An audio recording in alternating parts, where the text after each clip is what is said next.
Let's talk about the 5 most common reasons why your physical therapy claims are getting either rejected or denied by the insurance company. So one of the main reasons is box 17 is blank.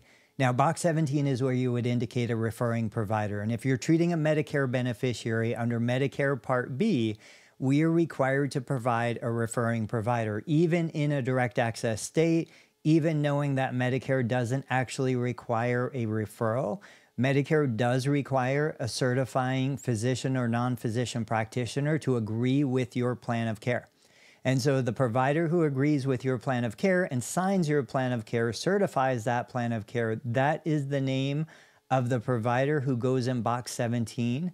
The qualifier, which are the two-lettered code that go in front of the provider's name, is DN.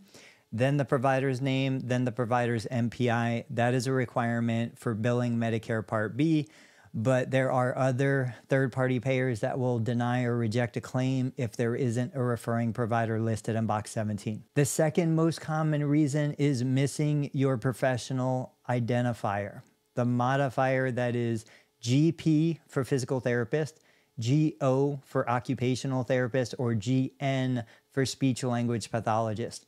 Now, not all commercial plans require this professional modifier, but many are moving in that direction. And of course, we know Medicare Part B absolutely requires it.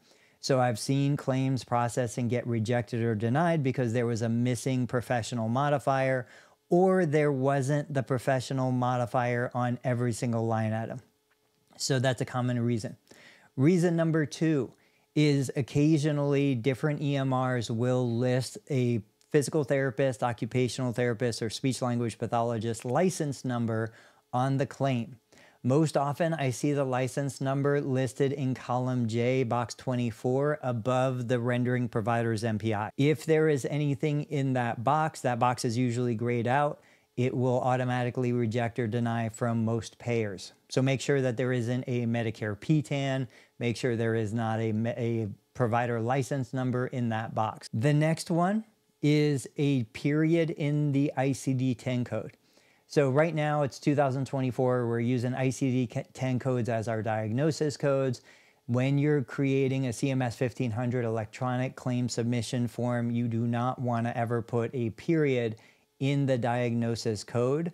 Also, you want to make sure that you are in fact using ICD-10 codes, and that's indicated by a 0 on the CMS claim form. But typically it's because a period sneaks in there, or sometimes therapists will use a capital O instead of the number 0. So just be mindful, double check your ICD-10 codes, make sure there's no period, and make sure you're using the exact right code.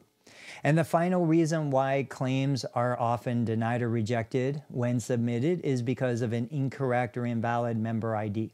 So a lot of times patients will show you insurance cards that have been sitting in a wallet for what seems like a decade. And what looks like a 0 might be a capital O. What looks like a letter or the number 6 might be the letter G.